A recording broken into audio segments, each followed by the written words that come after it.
Good evening, everyone, and welcome to the Chamber's 117th Annual Banquet. We are grateful for your presence tonight. My name is Carter Fong. I'm the Executive Director at the Dickinson Area Chamber of Commerce. We think on the calendar we've found the sweet spot for this event. If you're a North Dakota sports fan like I am, you might say we've landed after basketball but before baseball and track season. If you're a meteorologist, you might say we've landed between false spring and third winter in North Dakota. That's on the way. We hope you've found warm company at your tables this evening. Thank you to Steffes, our silver sponsor. Thank you to Consolidated, our media sponsor this evening. Thank you to our VIP tables and our many guests. This evening's program will also be recorded and available on Consolidated Channel 18 and on our YouTube channel. We include local media whenever we say shop local or support local. We're also joined this evening by KDIX Radio.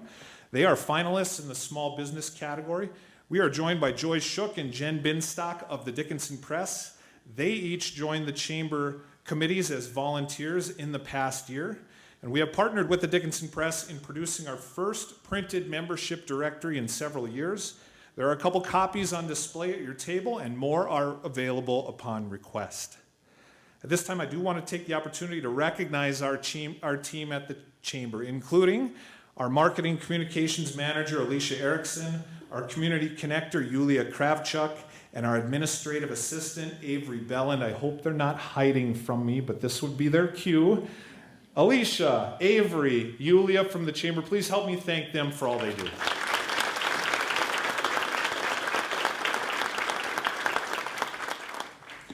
I also want to recognize our 15 volunteer board members. I'm going to begin by listing them by their years of service because there are 5 of them who this year in 2024, they will serve the maximum of 6 years on the Chamber Board of Directors. You could say they are about to graduate from their service on the Chamber Board, so they'll be fitted for their cap and gown here later this evening. But that crew of 5 who have served the maximum includes Danielle Kick of Innovative Energy Alliance, Kevin Crone of Dickinson Ready Mix, Attorney Pete Morawski of Stark County, Brandy Olerman of the Medicine Shop, and John Oderman of CHI. I would ask those individuals to please stand and be recognized. Yes.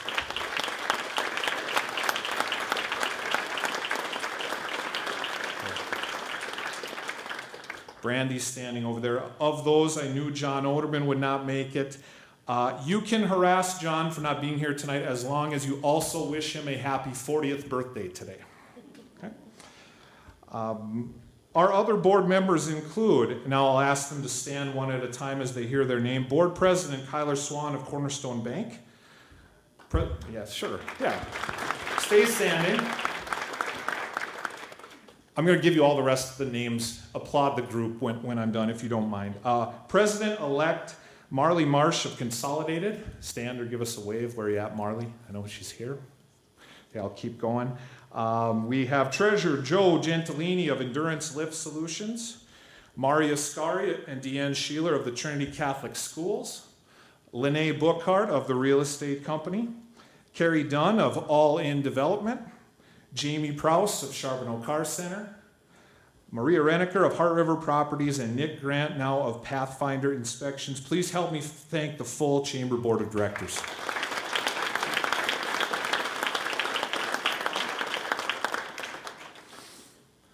On the horizon at the Chamber, what's coming up soon? We have a Lunch and Learn coming up end of March, a business after hours, and a marketing summit in the month ahead. We will display all those dates up here on the screen. Our marquee summer events will again include Banquet in a Field, Corporate Cup, our Golf Scramble, and the contest formerly known as Lemonade Day, which will now be called Brand a Stand. We look forward to seeing what those young entrepreneurs add to the menu this year, Brand a Stand. Looking back at our year in review, first and foremost, I hope that it has been characterized by stability. Alicia has now been in her role at the Chamber for 2 years. I'm about to complete my 3rd. Yulia and Avery have been wonderful additions to our team, but none of our work would be possible without our board members and our volunteers on our 5 committees. When we pause for dinner, and we'll be sending you through the buffet line shortly, we hope you'll take a peek at our slideshow for many great memories of the past year. A picture is worth 1,000 words, and we'll let the pictures do the talking. Speaking of, let's look ahead at the big picture for the Chamber. At a time when society is becoming more mobile and more global, we are holding steady at approximately 450 local member businesses, and we are grateful for you. We are in the midst of strategic planning. We will be looking to add new faces to our board in the year ahead to help us carry out our mission to connect business and community. I think it's critical that every generation or decade, age-wise, is represented on our board of directors. We're all represented in the room, but on the Chamber board, we have a problem because our youngest board member, Kyler, is about to turn 30, so we don't have anyone in the 20s. Chamber board, the year ahead, be thinking of young blood and maybe some crafty veterans to add to our board in the year ahead. We would love to have you present names to us. And on that note, I picked on him, but now it's his turn to talk. Please welcome our board president, Kyler Swan, Cornerstone Bank.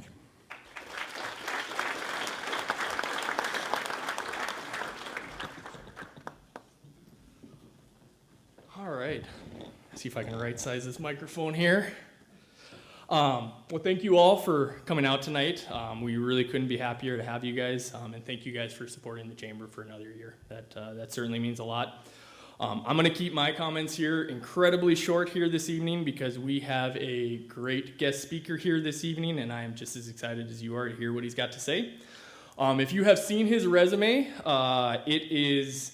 it makes me inclined to keep my resume very short and non-descriptive because his is very impressive. So I will get on with what I've got here.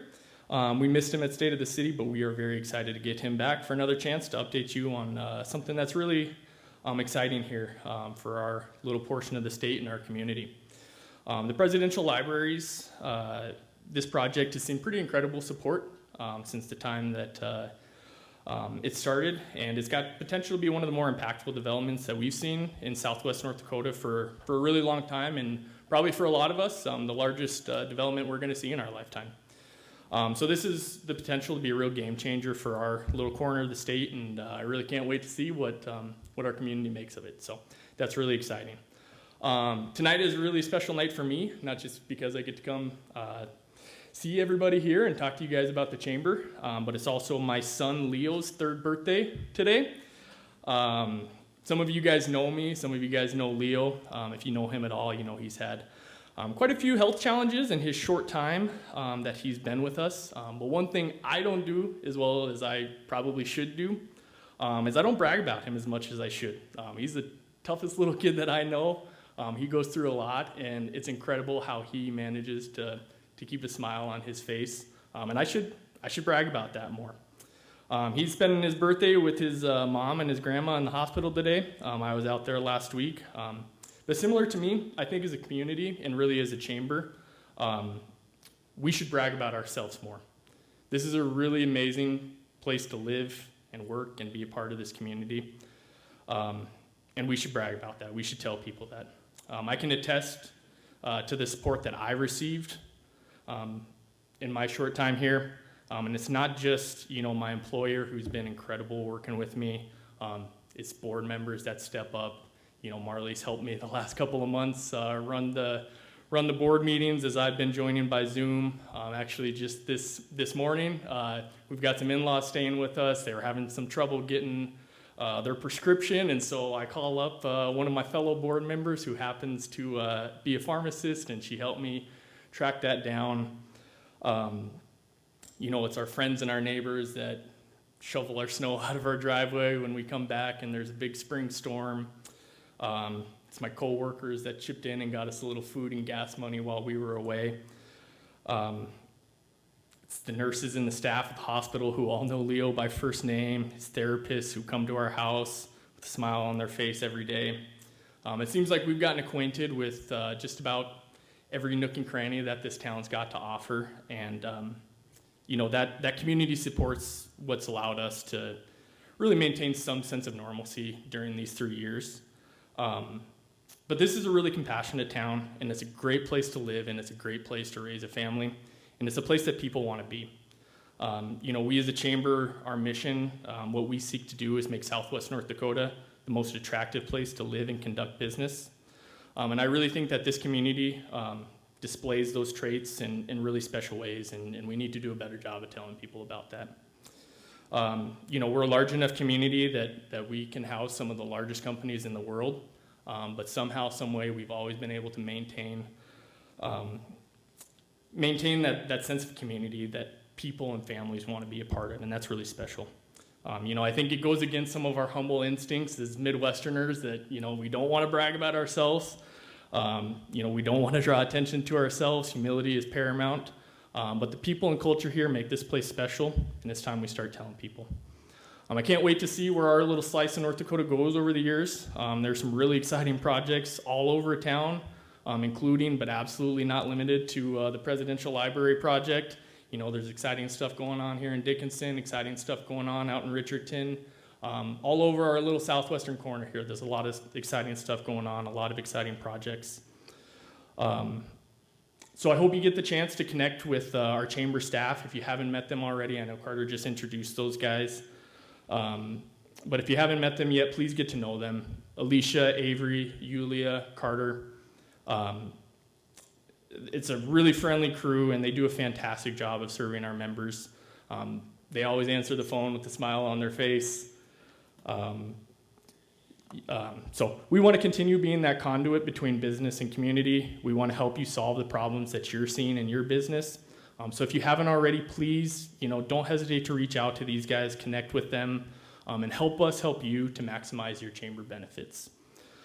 Thank you again for supporting the chamber for another year and reinvesting in your community. Thank you not just for your membership, but thank you for your involvement, allowing time for you, yourself, your employees, your teams to get involved. I always tell people it's not just a great way to maximize your chamber benefits. It's not just a great way to maximize your chamber benefits, but it's also really vital to the chamber that we have that community support and that community involvement, and we have that volunteer base that we can continue to do what we've been doing and continue to serve our member businesses. So I think that's something that's really special about our community since I've moved here almost 10 years ago, which is kind of crazy to say out loud that I've been here almost 10 years. But both companies have really encouraged me to get involved with either be the chamber or some other community organization in town. That's what sets our community apart from many others like it. So thank you again for a great year, and please enjoy the rest of your evening. And with that, I'm going to turn it back over to Carter, wherever he is at here.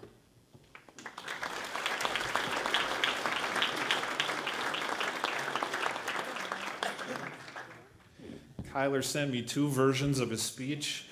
I said, use the one that includes Leo. From the chamber, happy birthday, Leo. Please pass that along to your family.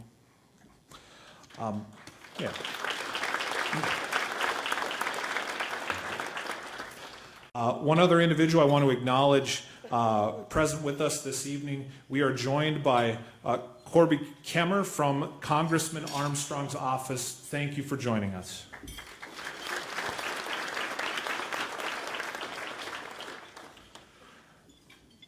Robbie Loft's bio is sitting on a sheet of paper over there, and I didn't bring it to the podium. I'm going to wing it, okay? And I'm going to ask him to fill in some details. I know the word Harvard is in his bio. He is the Director of Programming and Partnerships for the Theodore Roosevelt Presidential Library, but he's over here talking about North Dakota Class B basketball, Mayville, Portland, Clifford, Galesburg. So who knows where he'll go from there, but mainly he's here. It's our second invitation to him. He intended to be with us at State of the City. We brought him back instead. At this time, please welcome Robbie Loft, Theodore Roosevelt Presidential Library.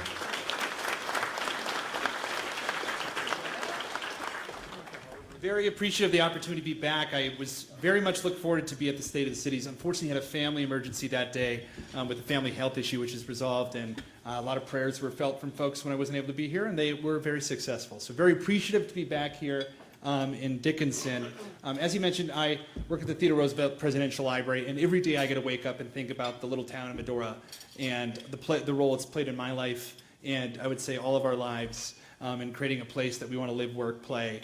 And it doesn't feel like work, I can tell you that very much. But I get to be an ambassador for the project, and an ambassador for Medora, and I get a lot of time that I get to spend around the country talking about why Theodore Roosevelt Presidential Library is being built in Medora, North Dakota, and the Badlands. And there's some, go to the next slide here. People know a lot about Theodore Roosevelt, but they also, there's a lot of highlights that people don't hit.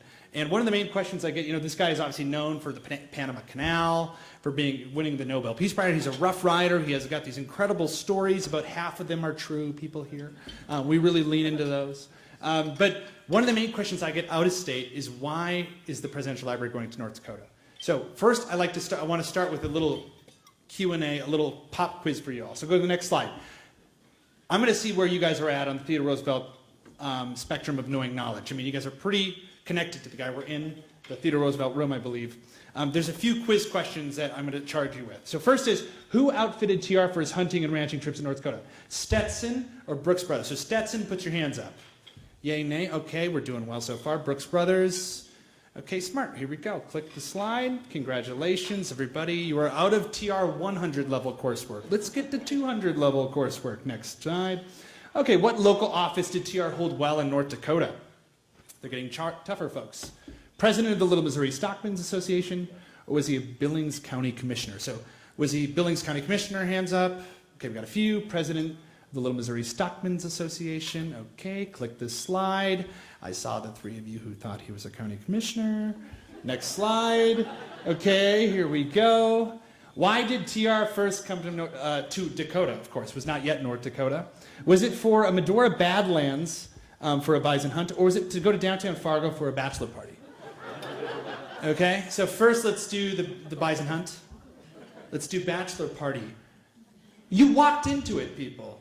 It was for a bachelor party in Fargo. He actually didn't get to the Badlands his first trip back in 1981. He was hunting birds. Now, see, we're in that 300 level coursework. Well, so as you can see, we've still got more things to learn about North Dakota and TR. But you go to the next slide here. TR's connection is one of the most discussed items in our state's history, and I think it's one of our proudest items as well. He has incredible historic speeches in Fargo and Valley City, and of course, my favorite speech is his Dickinson 4th of July speech, which was his first ever political speech, if you look at his history. His entire political career started about, a quarter mile from here, which is an incredible thing to think of, back when he gave the 4th of July address. And if you go back and read it, he talks about liking big things, which to me is quintessential America. I love our friends in Europe, but they're a little more quaint. North Dakota is about the big mountains, the big badlands, the vast spaces, the large projects, the biggest this, the most substantial that. And, when I get asked a lot about why Theodore Roosevelt Presidential Library would be built in North Dakota, when he only spent about 2 years of his life here, about 20 plus trips over his time, I would say because if he was alive today, he would want it to be here, because he was charged with a question at the end of his life by one of his best friends who was a U.S. Senator. And he said, if you could relive any moment in your life, only one of them, what would you relive? And this was about a year before he passed away. He passed away at 60. He was just off of an African expedition that was wildly controversial, and many people died on the trip, and he brought back thousands of artifacts. But he said if he could only live one portion of his life, and he only could remember one portion of his life, it would have been his time being a ranchman in Dakota Territory. So we like to think it's well known that he said if it weren't for North Dakota, I wouldn't have been president. He also said that in Montana. So he was a little political, but we happen to know he felt that and meant that here. So we're going to move into, so I'll switch again here to the next slide. As we know, Medora, North Dakota is where the romance of his life began. And I'm biased. I met my wife in Medora. Her name is Medora. It's where the romance of my life began. But we wanted to introduce people to this place to have an experience that will change them in the way it did TR. So today, my goal for you is pretty simple. First, I again apologize for not being here before, but I'm a little more excited to be here now because I get to give you guys a lot of, really quickly, a lot of slides showing you what the library is going to be. And library is a little bit of a misnomer. If we could go back and rename the whole system, it would be called a museum. But it is the Theodore Roosevelt Presidential Library and Museum. But what this is one of the most impressive and world-class cultural institutions in the world upon its opening. Dare I say, it will be the most incredible museum in the world when it opens. And it's going to be in our beautiful Billings County, North Dakota. and it's going to be, few communities are going to be more important to it than Dickinson. I would say it is the most important community to its success for the workforce, for the visitation. So I'm very proud. If you don't mind, we're going to go through a little slides. I'm just going to show you what it looks like. So if you go to the next slide here, Carter.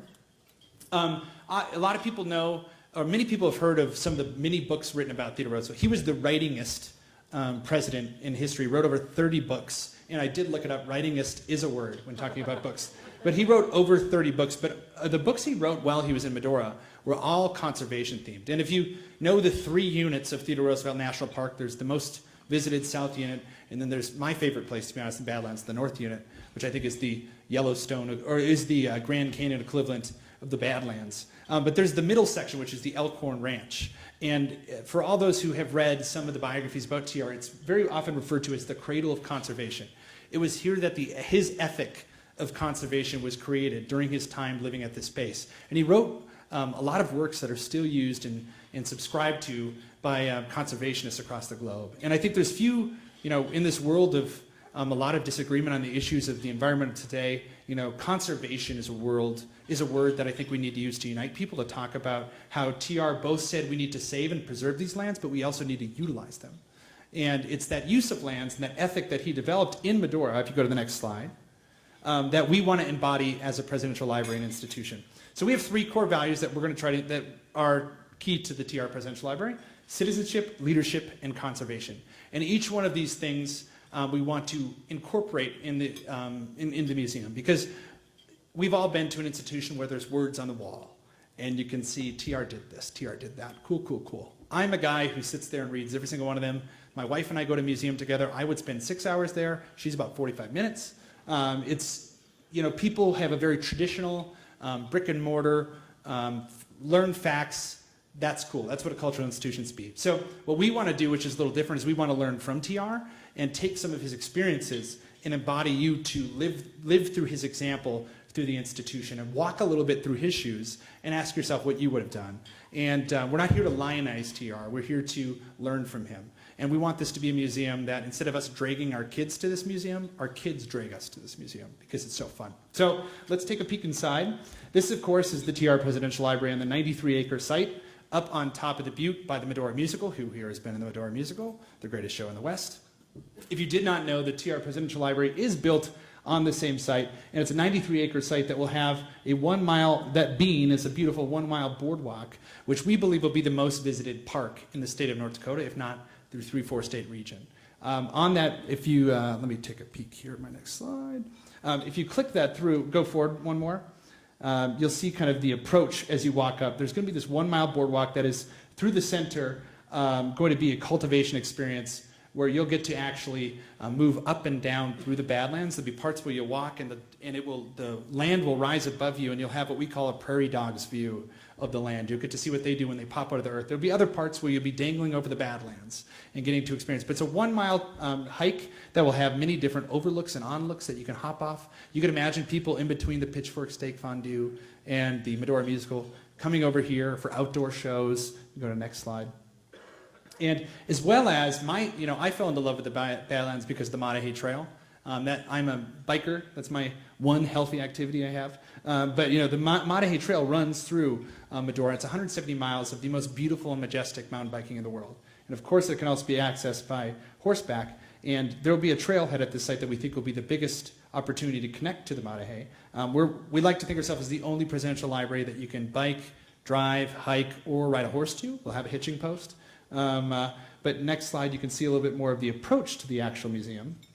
Oh, this is that boardwalk I was referring to, where kids will literally be able to dangle over the Badlands. And there'll be interpretive signs and posts around all the way through to tell you a little bit about what you're seeing. Next slide, Carter. And of course, I would say the arrival is an important moment as well. So this is the, I don't know if anybody followed this project back in the design phase, but we did a world competition of the best architects across the globe. We had over 70 of the largest architectural firms in the globe submit proposals. If you ever try to build a museum, and maybe some of you will someday, a cool way to get work for free is to call it a competition. So what we did when we didn't have funding was we said, okay, we're going to make this a competition. And we had 70 plus architectural firms submit, and the final 3 were all, and I was on the board at the time, The final three were all phenomenal, but Snøhetta is the design building that we selected, and they're an American-Norwegian firm, North Dakota, Norwegian-Americans, pretty good. But what their design element that I think is most interesting is this roof that connects the east and west wing. And this is a transversable, walkable roof. So if you click to the next slide, you'll see a little bit more of the vantage point. It looks small from far away, but it's actually about 40 feet tall to the top. And you'll have a unique vantage point from the top of the museum in which you'll be able to see some of the best views of the Badlands. I think there are. But there's this beautiful breezeway that connects the left side. And you can go to the next slide here, Carter. The left side, of course, is the West Wing. If anybody follows the American presidency, this is a not so subtle reference to the White House. And then which is the museum bones. That's when you go to a museum and you walk through exhibits. That's the West Wing. That's the lobby. The East Wing is more of where we're going to have the programming spaces. So the auditorium there, classroom. There's an auditorium that seats 300 people. We're currently in discussions with the Presidential Debates Commission, which is the actual people who decide where presidential debates are, to be selected as a presidential debate site for 2028, which is, you can think of where it would be a better spot to have people convene for an important decision than, in my opinion, the Badlands of North Dakota. Outlook, the vantage point you actually see from the site is Theodore Roosevelt National Park, which is the only national park named after a person, named after the person that shaped the system. So you could imagine in 2028 presidential candidates from either political party debating here. We'd like to maybe make a joke that what are we really asking for inviting them here, but we'll find out. But TR is also a Rorschach test of American politics. He is the only person that both Josh Hawley, one of the most conservative senators on the right, says is his favorite president. And as well as Elizabeth Warren on the left says her favorite president is Theodore Roosevelt. It turns out what you see in TR says more about you than it says about him. And we think he could be a unique, uniting figure during this difficult time as a country to have these important conversations. And I think those conversations should be happening here. So go to the next slide, you'll see a little bit about the classroom space. I think importantly, our goal is to get every single 8th grader in North Dakota, South Dakota, Montana, and Wyoming, about 30,000 a year, as part of their North Dakota Studies or Relevant Studies program, to the museum, and to have it funded so that everybody can see and learn from TR and experience the Badlands, as well as the National Park System, as well as Dickinson, as long as this region. So that's, the classroom space is going to be key to that, hosting people, but it'll also be for you all. Hopefully we'll have dinners there in the future from the Dickinson Chamber, but next slide. Now move to the fun part, which is the West Wing. So the West Wing of course, has the main lobby. It has the interpretive space, 30,000+ square feet. That's a lot of square feet of interpretive space. But interestingly for you all as people who will be very near and want, maybe there's only so many times you want to see the TR Museum every year, there's the interpretive temporary space, which we're going to be having. Does anybody remember back when the Titanic exhibit was traveling the country and it went to all these institutions? North Dakota never made the list because we never had a space big enough for these traveling exhibits. Another famous one is Body Worlds, which is a science exhibit where you get to see and learn from the human anatomy. Some very high. This will be a changing, hopefully 4 to 6 times a year. Traveling exhibits will be different here. So you may not want to go back for the full museum each time, but you might just go to the temporary gallery. One of the groups we're working on that I'm really excited about is TR. If you didn't know this, he saved football one time during his life. Football was just catching on, and that he actually founded the NCAA.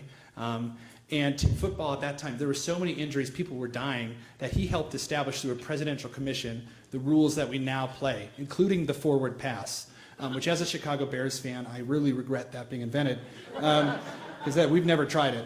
But I think it seems to be catching on. But so one of our temporary gallery exhibits will be the history of football and TR's impact on it.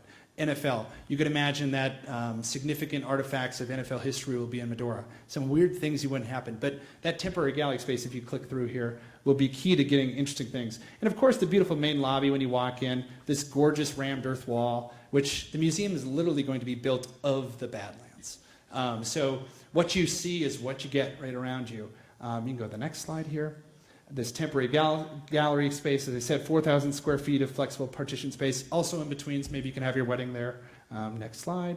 But really what I think is the most fun and exciting part of the museum is, of course, the interpretive exhibits, where you're going to be going through sequentially his life from New York to the Badlands, to the path to the presidency, to his presidency, to the Man in the Arena speech, to the Africa expedition, to the Amazon. and each time of them learning different values. When he's a kid, you'll go through his childhood bedroom and say, be curious. When you go to the Badlands, it's about being resilient through adversity and taking action, and then moving to being courageous as he takes San Juan Hill and the Rough Riders. So we'll kind of, if you click the next slide here, we have two ways we're telling this. One is, of course, the spine down the middle. If you go back one slide, actually, again, Carter, I'm testing you. This, back two. Right, that center hall, that center right down the, if I had, you could see in between be resilient, be curious is the center hall. That's the narrative gallery, if you click now, Carter. The narrative gallery is where TED heads, as we nicely allude to them, people who want to learn every single fact about his life, you can get all that information in this narrative gallery, and you're going to wind in and out. And this is the traditional museum experience. To be honest, if we didn't have this, we wouldn't really be doing justice to his story. But what makes us different is the next slide, which is the, as we like to say, the adventure galleries. These are where it's less, you're not going to have just artifacts on the wall, which there'll still be cool artifacts, but you're not just going to have words. You're going to be able to do and experience TR's life through his eyes, and interactive layers, journeys that he has. And I'll give you some examples here as you walk through. So next slide, Carter. This is a really, sensical map. I'm sure you understand it right away. But this is the journey you'll take. It'll make more sense in person, I promise you. You can go to the next slide. To give you an example of the childhood bedroom. So we call this the Roosevelt Museum of Natural History. We like to think he was asthmatic. He was not healthy as a child. He lived in New York. This was the late 60s, 70s, where he was literally unable to get out of his bed for many years of his life because of his intense asthma, the terrible sewage. The city was really terrible. But what he did was he went out in the city and he found artifacts, and he brought them back to what he created, the Roosevelt Museum of Natural History, in his room. What he did was he even did taxidermy as a child, which now would be a little bit of a red flag, but back then was an incredible demonstration of scientific curiosity. And you're going to be able to open books, and the words will literally fly out of them. You'll open drawers, and animals will scurry out. And you'll get to see the world in a way that I think inspires curiosity and says, maybe we should all look with more curiosity, ask more questions versus give answers. And that's an example of his childhood experience. You click the next slide, you'll see a beautiful color rendition of what you'll go through. As you can see, all the lights, everything's going to be interactive. If you ever go to Washington, D.C., please go to the Planet Word Museum. It's not one of the most famous, but the designers are the same as ours. But you get to be able to see, it's free, it's about the history of language, and you'll get to see some of the technology we're going to use, because we want this to be a very modern interpretation of a museum. So after you go through there, you go through his childhood, learn about how he became who he was, and of course then you'll enter the phase that's most near and dear to probably everybody in this room's heart, his time in the Badlands. And this starts by hopping on what we call the memory train. And click the next slide, Carter. What you're going to do when you get on this train, there's the very famous story, if you haven't heard, of Theodore Roosevelt on February 14th, 1884. Both his mother and his wife died on the same day, in the same room, in the same house, on Valentine's Day. And there's a very famous diary entry. Back then people took exquisite notes in their diary, and he put, on that date, he just put an X. And he said, "The light has gone out in my life," which to me, it's hard to think of a more symbolic demonstration of distress, despair, loss than just that simple X, and the light has gone out in my life. So after that happened, and our goal, and we are currently in works with Congress to get that actual diary. So you'll enter this memory train. This train, when both his wife and mother died on the same day, what he did was, right at that moment, he went to the Badlands. He went as far west as the train went. Nowadays, we would know that this was a man in crisis. His wife died giving birth to their child. He abandoned his child with his sister Bammy. He went to the Badlands with what can only be described as a death wish, with total depression, despair, and he found himself, and he decided to remake himself as the new man he was. And it was the Badlands that created the president that changed the world. So once you get off that memory train, you'll see the diary that has the X. It'll just be a purely black room. Next slide. And of course, when he got off the train, what did he see but the Badlands of North Dakota, where he sat around at the Elkhorn Ranch, the Maltese Cross Ranch, and he discovered himself. And he came as somebody wearing a Brooks Brothers custom-made outfit. I always like to say, in between the death of his wife and his mother, he still had time to go to Brooks Brothers and get a custom-made. So he's still a New Yorker. And so he made this custom outfit. He got a custom Tiffany's knife, and he came out to the Badlands and proved himself as a cowboy. At the beginning, everybody wondered who this four-eyed guy was with glasses. And this weird accent. And by the time he left 2 years later, he was considered a total local. He was elected, as we said, to local office. He was revered. He was invited to give a political speech in Dickinson. He was a beloved member of the community. He invited many of the characters of this western town, which now TRMF does an incredible job telling their story. Anybody from the Marquis, this villainous character, to his best friends who will tell you stories about him around the campfire at the Elkhorn Ranch. And he's later invited them to the White House and said that they were his best friends he ever had. Go to the next slide here.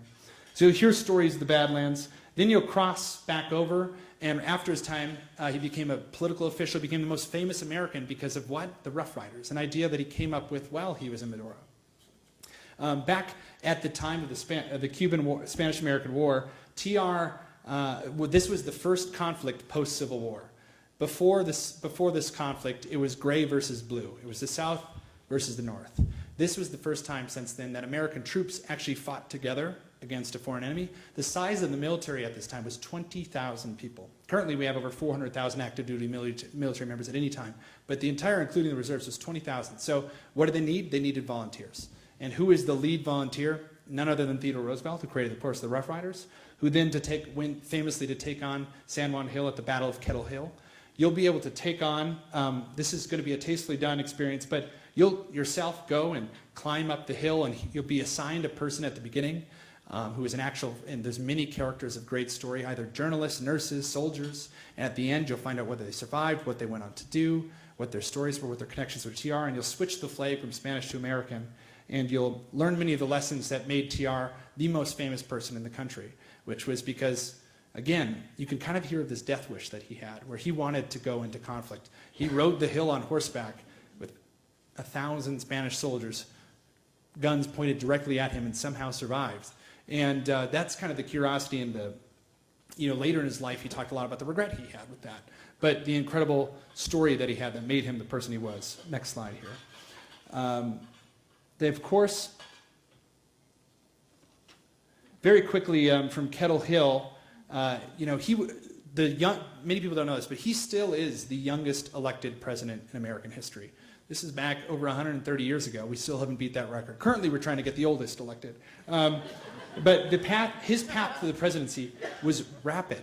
He went from being in the State Assembly of New York, a state legislature, to being president of the United States in a little over 4 years. And his path to the presidency was selected after, he was governor of New York to president in 4 years, and including that period. But he was selected as vice president because that damn cowboy, as they described him, was the least liked political figure in the country because he broke down all barriers, he fought the establishment, and they put him as vice president because the quote then was, "It's about as valuable of an office as a warm bucket of spit," is what they described it. Well, then his president was assassinated. And as the New York Times reported that day, that damn cowboy is president of the United States. So you'll get to instead decide in his path to the presidency, where you'll learn about how he decided to get into politics.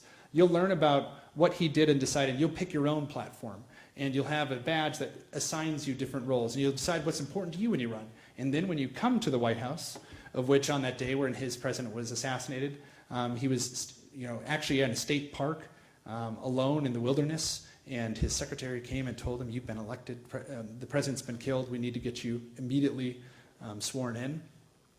That moment you'll have where then you're swarmed into political influence, and you'll actually come up to this spot where not quite life-size, but a pretty substantial size of the White House videos will be portrayed over it, and you'll be welcomed in by TR to his White House, where you'll be charged with making decisions much like his time, anything from the coal strike in which he did federal intervention to the sailing of the Great White Fleet across the globe for the first time to demonstrate American power globally, to the creation or the expansion of the national park system.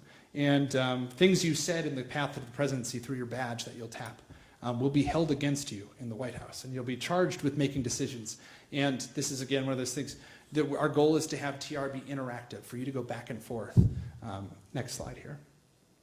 But I think one of the most interesting things about TR is while his presidency was certainly one of the most comprehensive and impactful in American history, he almost was more interesting in his times out of the White House than in. He ran for the president. He decided he'd have a 2-term limit on himself. He decided not to run again in 1908. He immediately regretted that. and decided to run again in 1912 and 16, in which he was unsuccessful. And after that time, he gave, of course, the speech that all of us have in our offices behind our shoulder. I think the most quintessential American demonstration of our values, the man in the arena. It is not the critic who counts. We've all heard it. We've all been inspired by it. You'll instead get the opportunity to hear both TR read the story through the great voice of Joe Wiegand, TR in Medora, but you also hear the many people who it's impacted. It's incredible the amount of people who say that that is the most impactful speech they've ever heard. Anybody from LeBron James to Tom Brady. LeBron James, every single game he plays, on his shoe, he writes the man in the arena. Tom Brady has got a brand new documentary about his life, just released on ESPN. What's it called? The Man in the Arena. The famous singer, I always forget her name, Hannah Montana. What's her real name? Anybody know? Miley Cyrus, thank you very much. Miley Cyrus has the Man in the Arena tattooed on her chest. Both at the same time, George W. Bush and President Obama both attribute to the greatest public speech, and those characters will be reading the speech over you as well. You'll hear it go from President Obama to President Bush. You'll hear it go from Miley Cyrus to LeBron James. And then you also hear it go to a nurse, to a teacher, to a local school board member. And you'll see that this speech has inspired so many people. So that's the In the Arena chamber. You go to the next slide here. One of my favorite stories, if anybody's ever got one story to read about of TR, I think The River of Doubt is about as incredible of a story of human history. I won't spoil it for you. I recommend you go and read the book, The River of Doubt.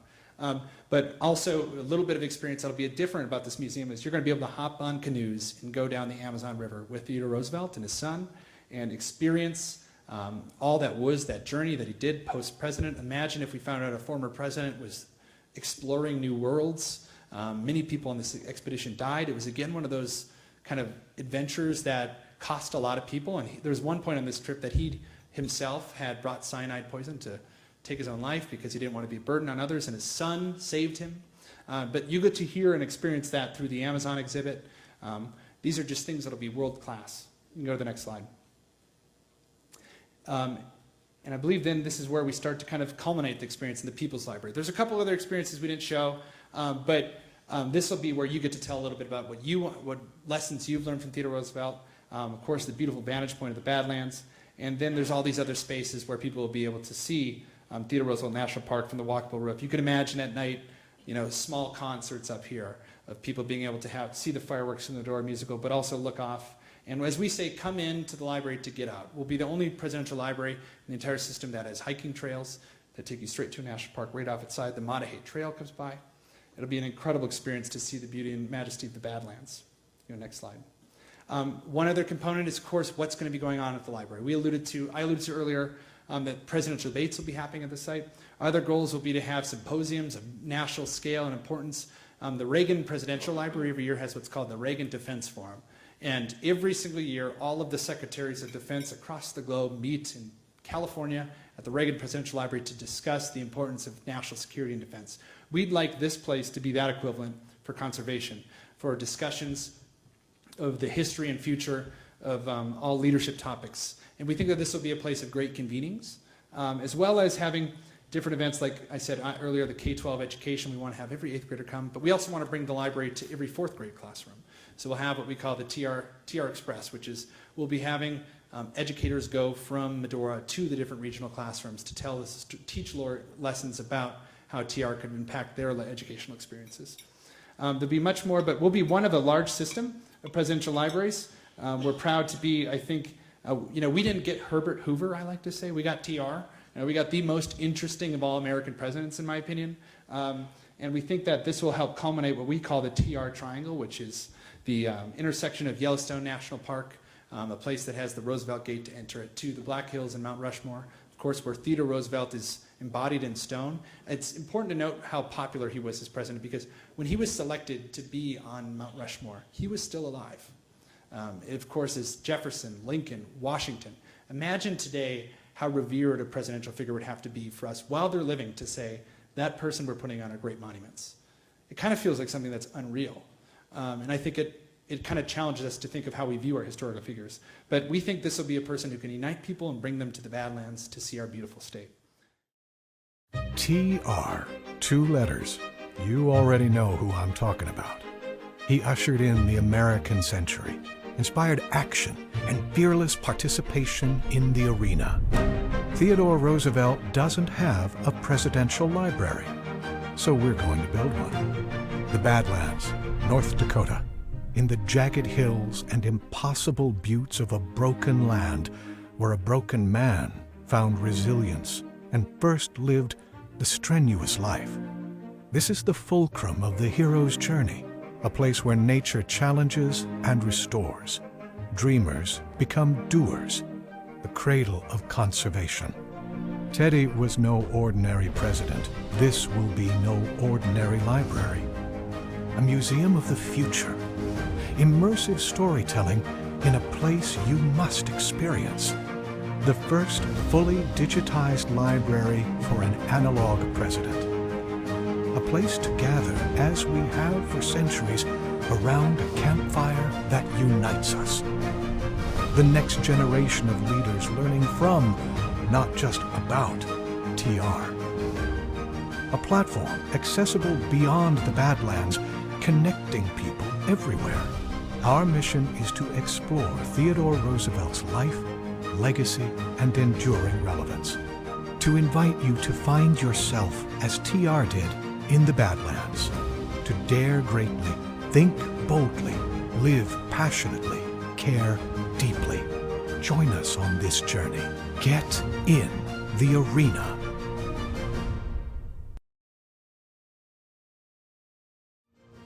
With that, I'll thank you all for your time. Invite you to join us July 4th, 2026 for the grand opening of the Presidential Library. Thank you. And Carter, it's off to you.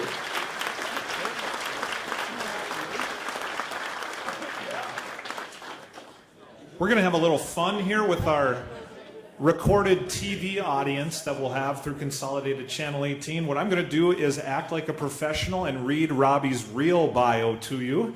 We're going to pause for editing, and we'll splice that right in, and then we'll roll on with our program. Robbie Loff is a Director of Programming and Partnerships at the Theodore Roosevelt Presidential Library. A graduate of North Dakota State University and the Harvard Kennedy School of Government, Robbie's career has included serving as a senior advisor to Governor Doug Burgum, completing a fellowship in Federal Reserve Board Chairman Jerome Powell's office, and working as a management consultant at McKinsey & Company. As Director of Programming and Partnerships, Robbie will build, implement, and oversee strategy for the library's programming, original content media, and external affairs. Please welcome Robbie Loff.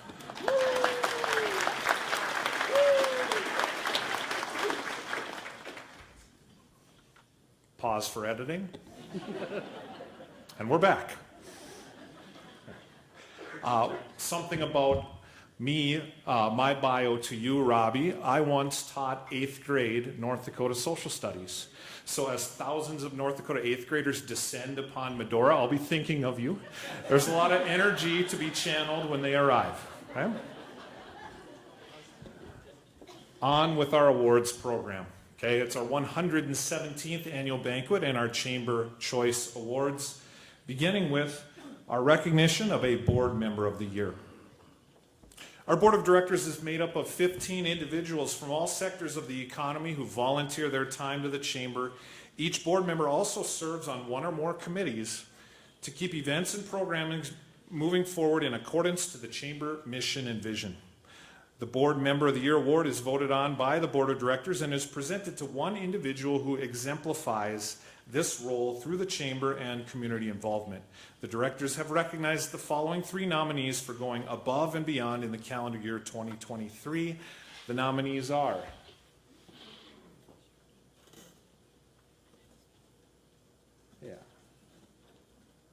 Carrie Dunn, formerly of Brevera and now with All In Development Company, is in her 2nd year on the Chamber's Board of Directors. She serves on the Professional Development Committee and drives our quarterly Develop Dickinson series, which includes Corporate Cup and our Women's Leadership Summit. She was instrumental in helping the Chamber absorb former events of the Downtown Dickinson Association, including Trick or Trunk and Ladies' Night Out. She's also spearheading the work of our Strategic Planning Committee in 2024. Brandy Olerman of the Medicine Shop is in her 6th and final year on the Chamber's Board of Directors, and she serves as the chair of the Government Relations Committee. The Chamber drew a capacity crowd for its 2023 and 2024 State of the City events. We meet regularly to foster healthy working relationships with the city's elected leaders and our state legislators from districts 36, 37, and 39. She is also a member of the Professional Development Committee and provides us with a great perspective as a local small business owner. And Kyler Swan of Cornerstone Bank.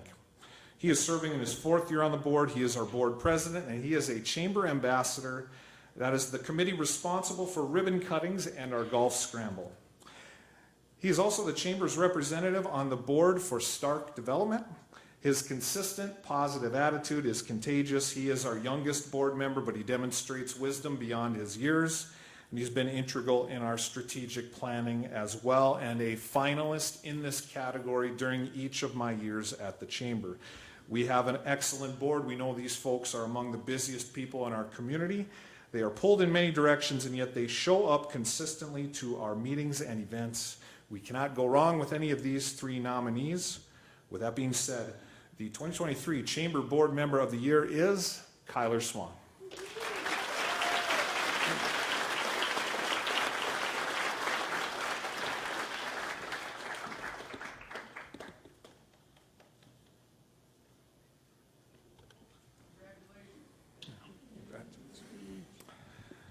At this time, we'd like to welcome Brian Dukart of Dakota Bank, presenting on behalf of the Chamber Agriculture Committee.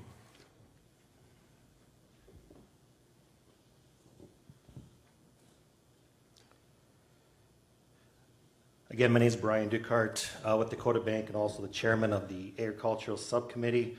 Tonight I'm here to announce the winners of our Ag Family of the Year and Ag Business of the Year.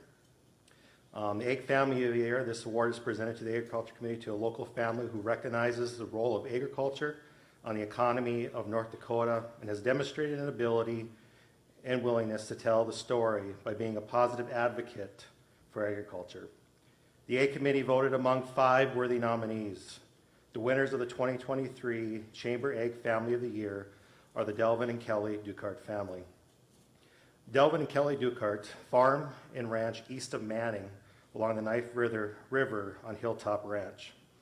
Delvin and Kelly operate on a place where Delvin grew up. They have 4 children who are all in the area and are all also ag operators, following their parents' footsteps. Delvin and Kelly milk cows for 33 years, together along with operating beef cattle and farming. In 2012, they dispersed the dairy herd and now focus on a commercial beef cattle operation. Delvin and Kelly play a vital role in educating youth in the area, including their 13 grandchildren,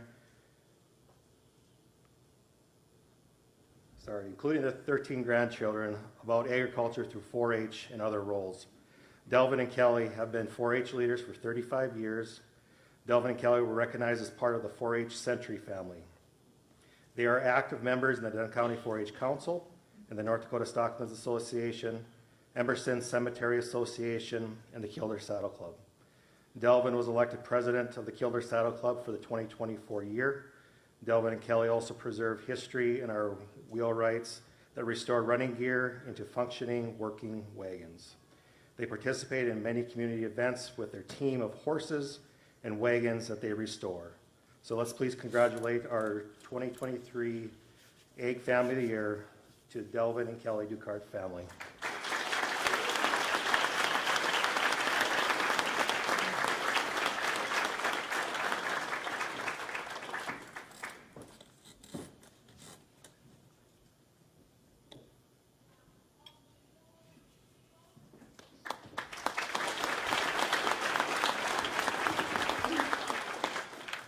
Now moving on to our Ag Business of the Year. We all know him as Doc Rowe, but Dr. John Rowe. The Ag Business of the Year recognizes the role of agriculture on the economy of North Dakota. Our recipient this year is a local veterinarian who has served the region for 50 years and counting after graduating from Kansas in 1973, where he ran across the country. As a doctor of veterinary medicine, he has been called on call for decades for egg communities events, including rodeos, 4-H, and FFA. Larry Schnell would call Doc Rowe the least typical person on the face of the earth. He is fueled by the passion for animal care, with perhaps a little help from Jack Daniels, Red Eye, and Copenhagen.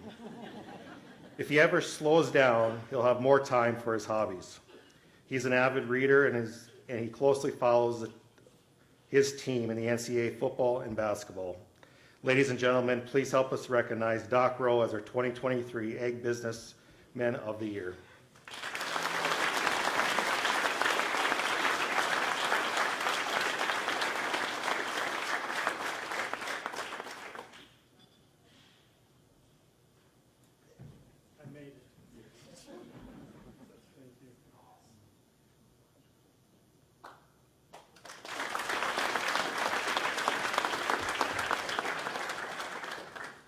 And before we go, we also want to present our 2023 Banquet in a Field host family with a gift.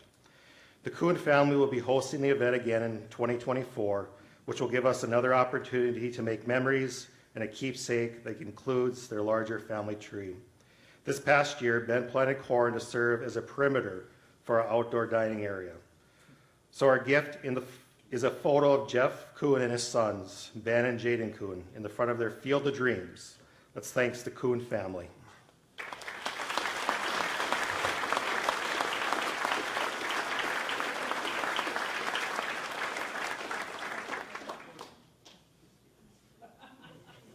Come on, man.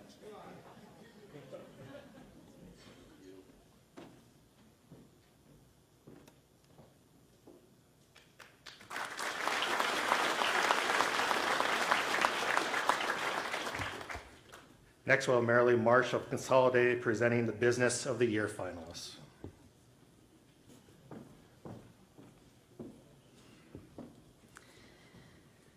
Dickinson has a vibrant business community, one to truly be proud of.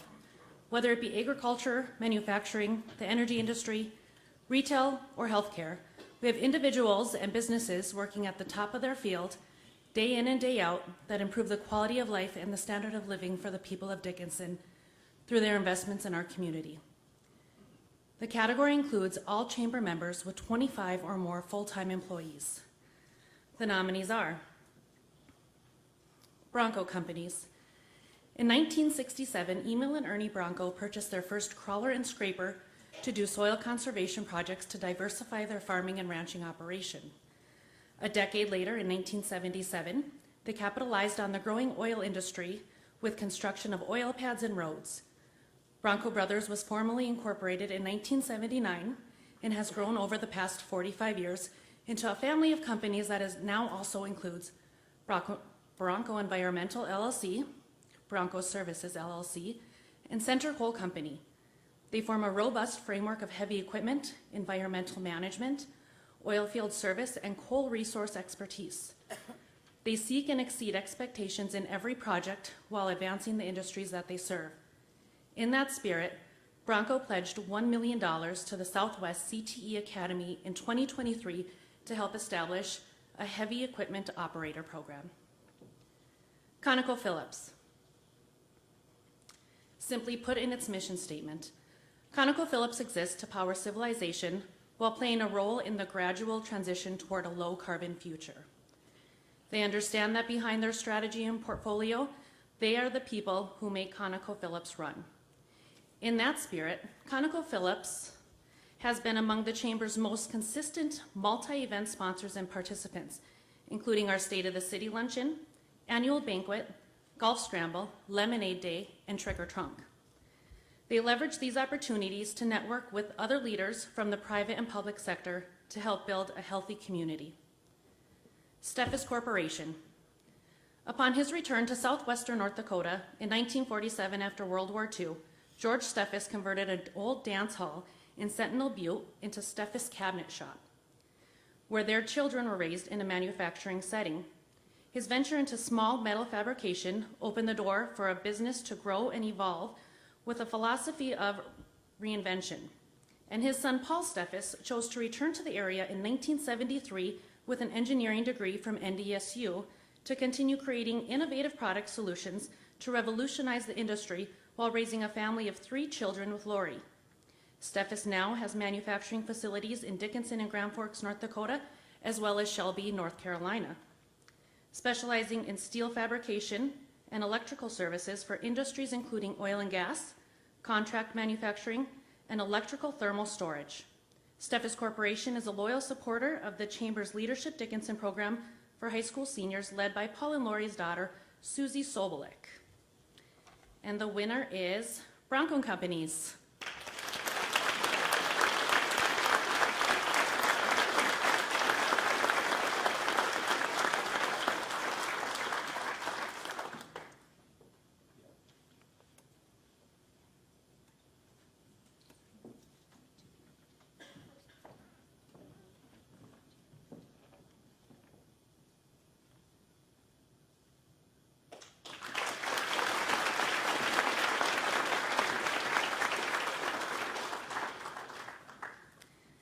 Next, please welcome Deanne Sheeler of the Trinity Catholic Schools to present the Small Business of the Year finalists.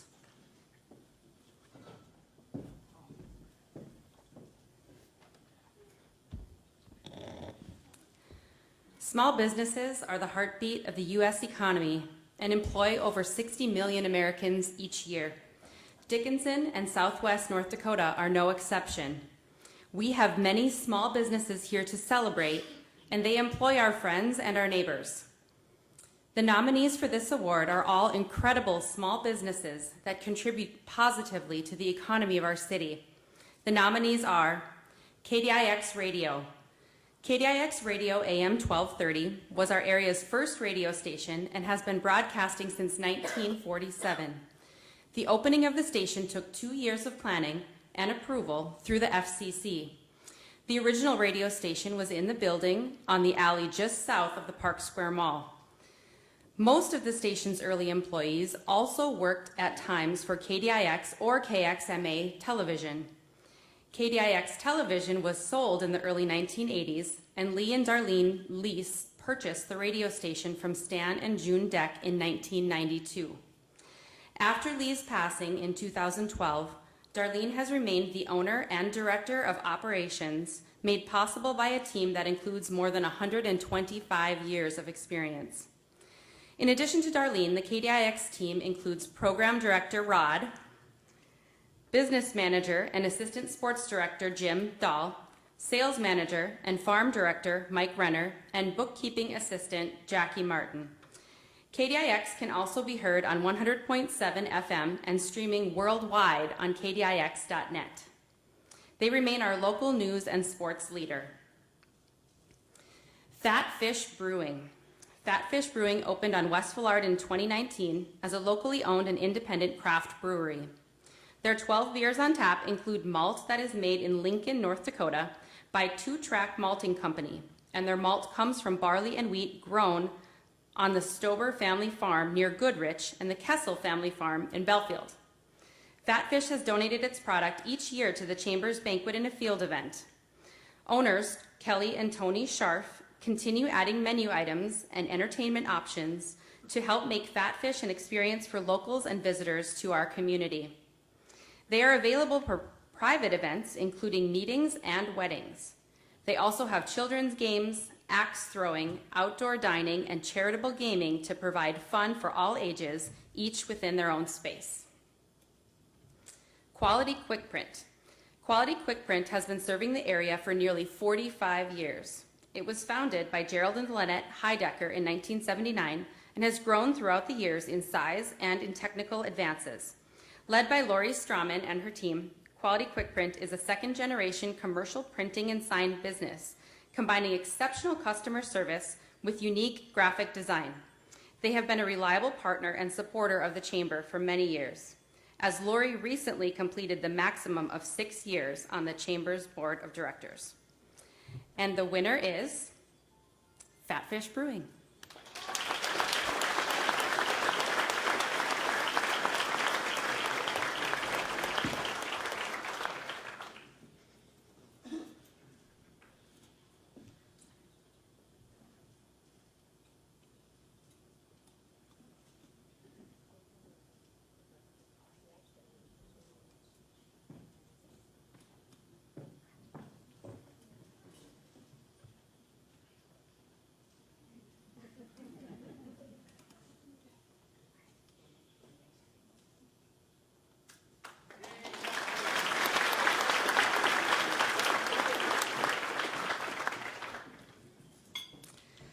Next, please welcome Brandy Allerman of the Medicine Shop to present Entrepreneur of the Year finalists.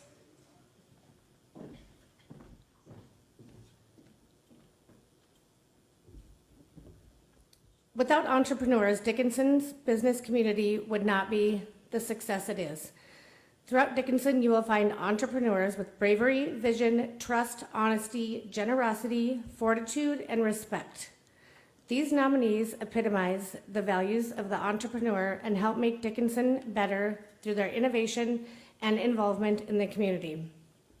The nominees are Logan Dowson of Superior Water and Spa. Logan grew up in Glendive, Montana, and he is a second-generation entrepreneur who started a Superior Water and Spa location in Dickinson along Highway 22 and immediately joined the Chamber in March of 2022.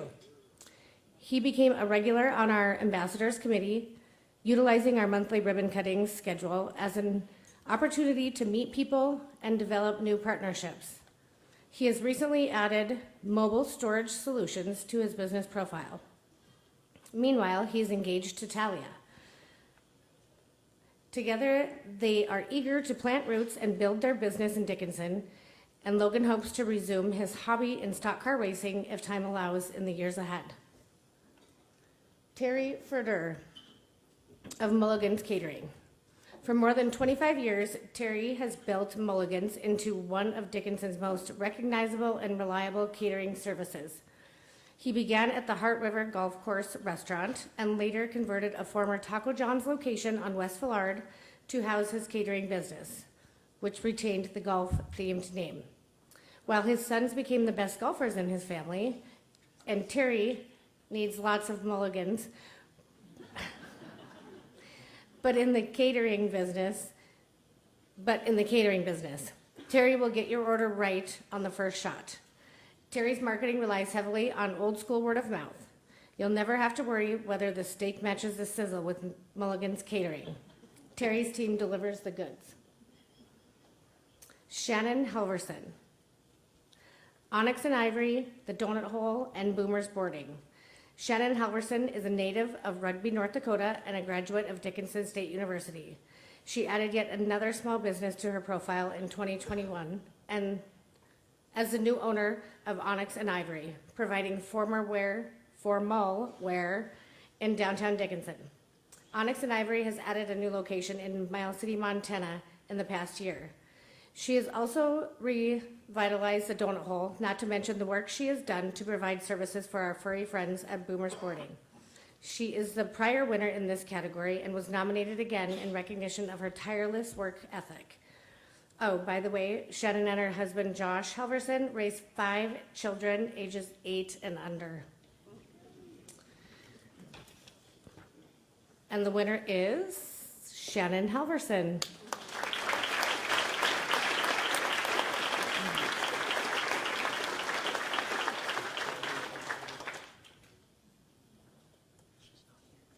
She's not here. I do have a message.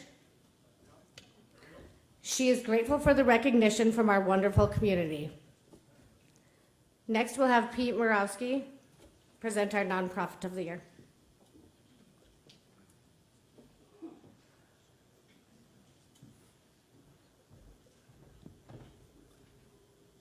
Nonprofits are an important part of the fabric of our community and our chamber membership base. Each of our finalists meet a unique need in our community and give back in their own way. By joining us as members, they are able to utilize chamber events and resources to expand their reach. The nominees are BioGirls. The acronym BIO in BioGirls stands for Beautiful Inside and Out, and the nonprofit is a Fargo-based Christian non-denominational organization. Led locally by a team that includes Nikki Walla of Choice Insurance and Megan Klassen of Flint Group, BioGirls aims to foster mental, physical, and spiritual growth among elementary-aged and adolescent girls at a critical time in their lives. They build skills related to accountability, goal setting, stress management, and physical activity. Financial assistance is available for those who would otherwise struggle to afford the registration fee. Their first program in Dickinson ran for 12 weeks beginning in June 2023. The second nominee is the Domestic Violence and Rape Crisis Center. The DVRCC was incorporated in 1979 and has been serving the southwestern North Dakota counties for nearly 45 years. The DVRCC offers confidential services, including a 24-hour crisis line, crisis counseling, personal and legal advocacy, and personal safety plannings for victims of violence in southwest North Dakota. In 1995, they sold their shelter to make a down payment on a large building that could accommodate more residents and staff offices until moving into a new building in December of 2018. Their building can accommodate 28 women and children, and they have added many additional support services through the year. Donated items and volunteer service hours are always needed and appreciated at the DVRCC. The final nominee is Trinity Catholic Schools. The Trinity Catholic Schools aim to educate the whole student, mind, body, and soul, beginning in 1904 with elementary education at St. Joseph's School and continuing when Trinity High was established in 1961. Their 3,600 plus high school graduates are servant leaders in the Dickinson area and across the country.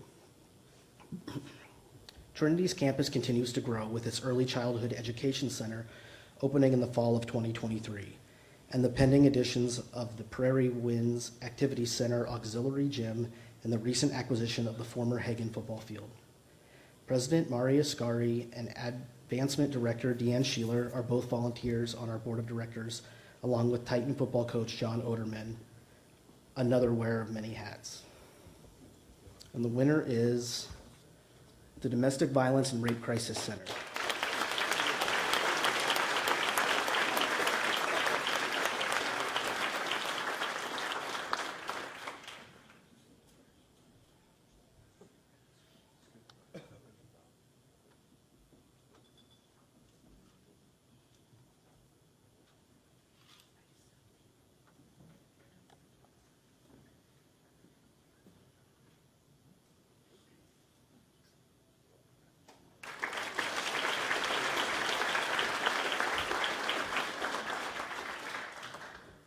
Next, please welcome Lene Bookhart of the real estate company to present the finalists in the category Young Professionals Best Place to Work.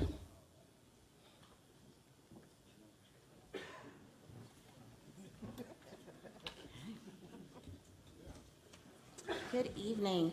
The Chamber is excited to honor the following businesses who have created an environment to empower young professionals to stay and build careers in our community. The Young Professional Best Place to Work Award highlights the businesses in the area that are dedicated to recruiting and retaining talented young professionals.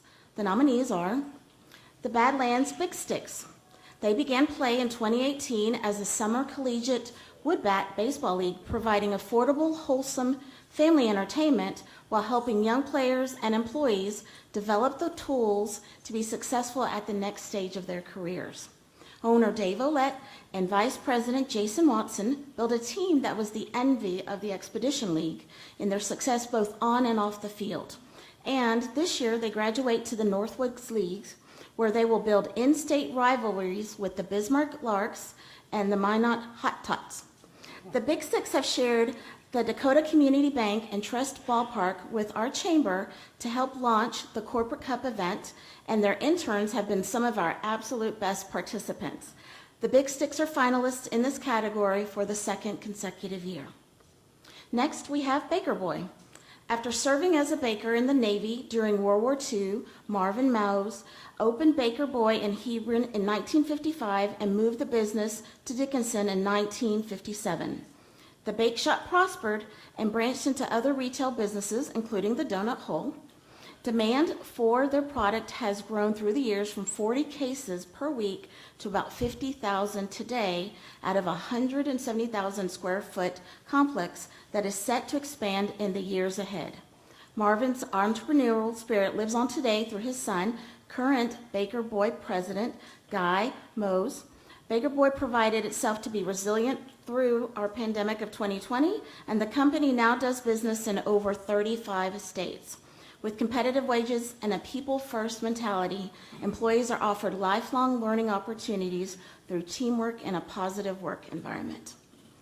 And our last nominee is Dickinson Public Schools. Did you know that Dickinson Public School System is the largest employer in our town? DPS has been serving the city of Dickinson and surrounding communities since 1893.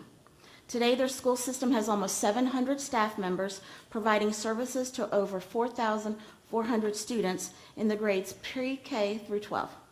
Through collaboration and mentoring, DPS has kept pace in a competitive hiring environment, and the Southwest CTE Academy provides new opportunities for industry professionals to become classroom instructors.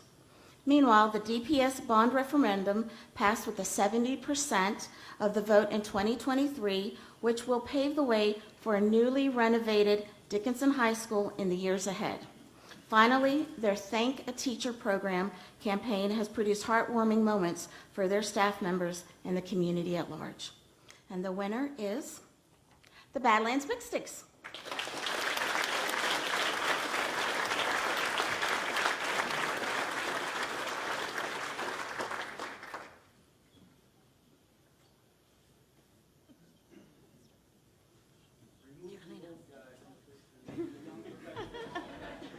Do you want us right here or here? Good. Okay.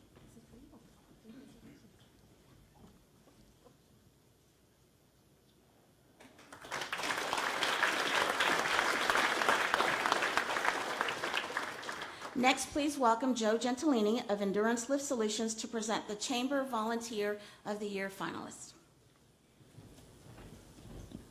Way to set me in the way back, Carter.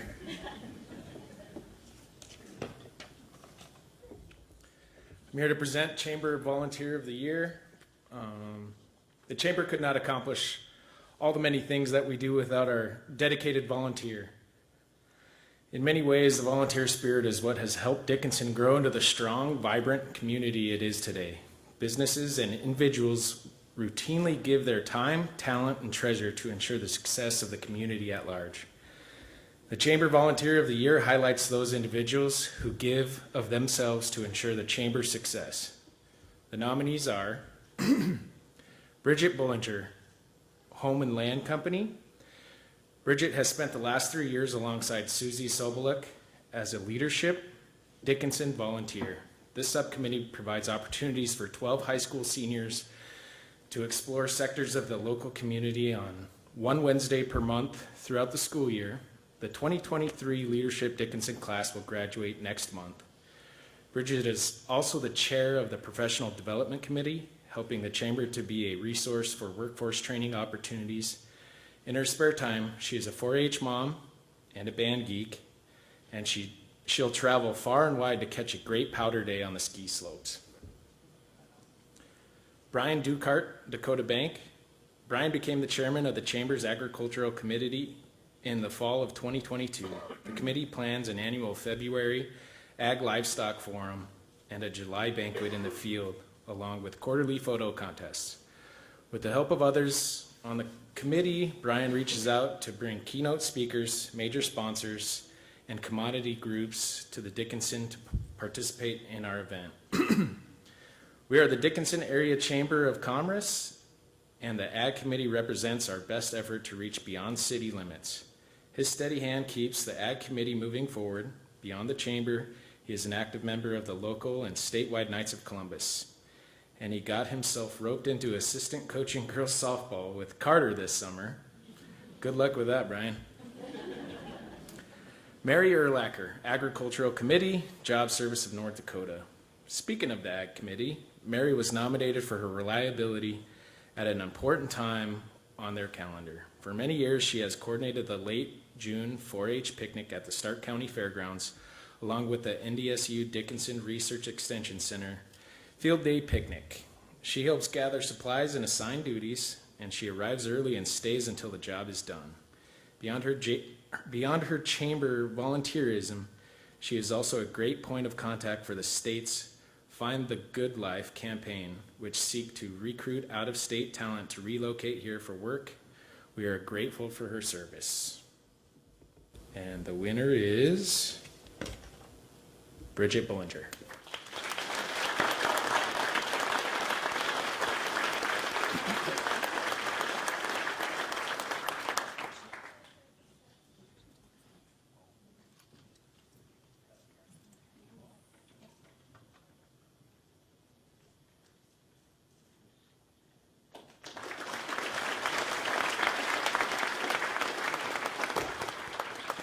Okay, so on behalf of the Chamber, we'd like to thank you for attending our 117th Annual Banquet and Chamber Choice Awards. Again, thank you to all of our finalists, and stay tuned for all the exciting things coming up with the Chamber. Have a great night.